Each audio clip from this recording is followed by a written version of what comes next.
aduan dengan NIM 020. Nah, di sini saya ingin menjelaskan bagaimana sih terkait penggeledahan, penyitaan tersangka ataupun terdakwa. Nah, teman-teman, ternyata upaya paksa itu ada 5 macam dan penggeledahan ataupun penyitaan termasuk salah satunya.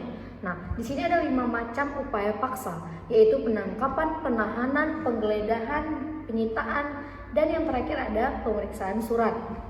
Di mana penggeledahan menurut pasal 1/17 dan 18 KUHP yaitu tindakan penyidik yang dibenarkan undang-undang untuk memasuki dan melakukan pemeriksaan di rumah tempat kediaman seseorang atau untuk melakukan pemeriksaan terhadap badan dan pakaian.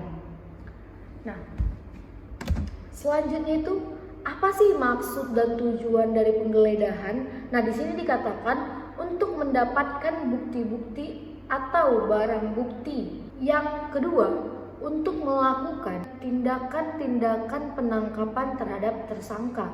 Yang ketiga, melakukan pemeriksaan atau penyitaan. Adapun syarat dan prosedur penggeledahan rumah dalam pasal 32 sampai dengan pasal 37 dan pasal 125 sampai dengan pasal 127. Yang pertama, dilakukan oleh penyidik dan memperlihatkan surat tugas. Yang kedua itu harus ada izin dari ketua pengadilan untuk penggeledahan rumah, yaitu di dalam pasal 33 ayat 1 KUHP. Dalam pasal 33 ayat 2 KUHP juga dikatakan pejabat yang melakukan penggeledahan haruslah penyidik sendiri, atau jika bukan penyidik maka harus ada perintah tertulis. Yang keempat, dalam pasal 33 ayat 3 dan 4 KUHP harus ada 2 orang saksi. Jika tersangka atau penghuni tidak menyetujui, cukup dihadiri kepala desa dan atau kepala lingkungan dengan dihadiri 2 orang saksi. Pejabat yang melakukan penggeledahan haruslah penyidik sendiri, atau jika bukan penyidik maka harus ada perintah tertulis.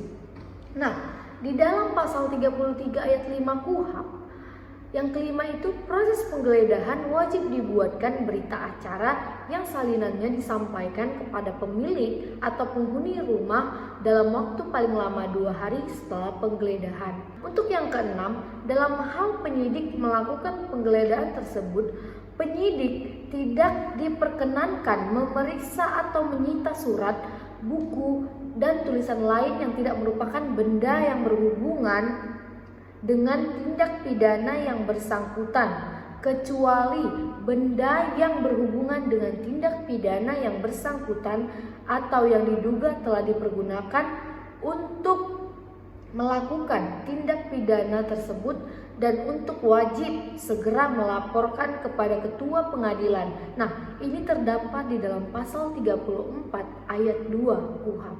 Yang selanjutnya, di mana sih tempat penggeledahan itu? Yang pertama, pada halaman rumah tersangka bertempat tinggal, berdiam, dan atau ada dan yang ada di atasnya. Yang kedua itu pada setiap tempat lain tersangka bertempat tinggal, berdiam, atau ada. Yang ketiga, tempat tindak pidana dilakukan atau terdapat bekasnya. Yang terakhir, tempat penginapan dan tempat umum lainnya. Nah, adapun tempat dilarangnya penggeledahan, yang pertama, ruang di mana sedang berlangsung sidang majelis permusyawaratan rakyat, dewan perwakilan rakyat, dan atau dewan perwakilan rakyat daerah. Yang kedua, tempat di mana sedang berlangsung ibadah atau upacara keagamaan. Yang ketiga itu ruang di mana sedang berlangsung sidang pengadilan. Nah, untuk 3 tempat itu tidak boleh ya teman-teman dilakukan penggeledahan. Untuk pembahasan kita selanjutnya yaitu penyitaan, di mana penyitaan ini termasuk serangkaian tindakan penyidik untuk mengambil alih dan atau menyimpan di bawah penguasaannya benda bergerak atau tidak bergerak, berwujud atau tidak berwujud untuk kepentingan pembuktian dalam penyidikan, penuntutan, dan peradilan. Adapun ini terdapat dalam pasal 1/16 KUHP. Tindakan penyitaan yang dilakukan penyidik terhadap suatu benda adalah dimaksudkan untuk kepentingan pembuktian, maka barang bukti mempunyai nilai atau fungsi dan bermanfaat dalam upaya pembuktian, Walaupun benda sitaan tersebut secara yuridis formal bukan sebagai alat bukti yang sah, bahkan merupakan benda mati yang tidak dapat berbicara. Adapun syarat dan prosedur penyitaan di dalam pasal 38 dan 39 dan pasal 128 sampai dengan 130. Yang pertama itu harus ada izin dari ketua pengadilan. Yang kedua, memperlihatkan atau menunjukkan tanda pengenal.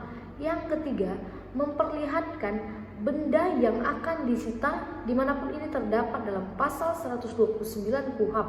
Yang keempat, harus ada saksi, kepala desa atau ketua lingkungan, dan ada 2 orang saksi.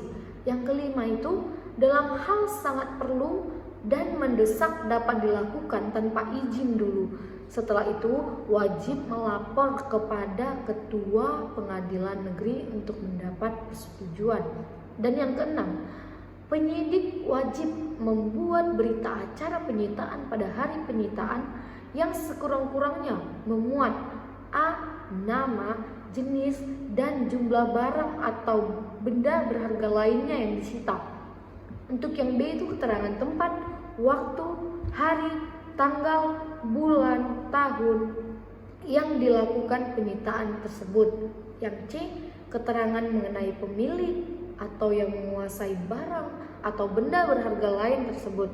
Yang D, tanda tangan dan identitas penyidik yang melakukan penyitaan. Dan E, tanda tangan dan identitas dari pemilik atau orang yang menguasai barang tersebut. Yang ketujuh, salinan berita acara penyitaan disampaikan kepada tersangka atau keluarganya. Dan yang terakhir itu, barang sitaan dibungkus, dilak, dan disimpan. Adapun objek sita dalam pasal 39 KUHP, yang pertama, benda atau tagihan tersangka atau terdakwa yang seluruh atau sebagian diduga diperoleh dari tindak pidana atau sebagai hasil dari tindak pidana. Nah, yang selanjutnya, benda yang telah dipergunakan secara langsung untuk melakukan tindak pidana atau untuk mempersiapkannya.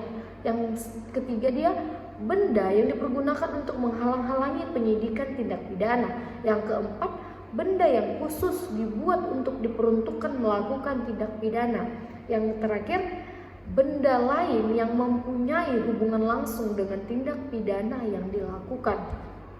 Adapun di sini struktur penyitaan seperti yang sudah saya bacakan tadi, penyidik menunjukkan tanda pengenal kepada orang dari mana benda itu disita, surat izin dan surat lainnya.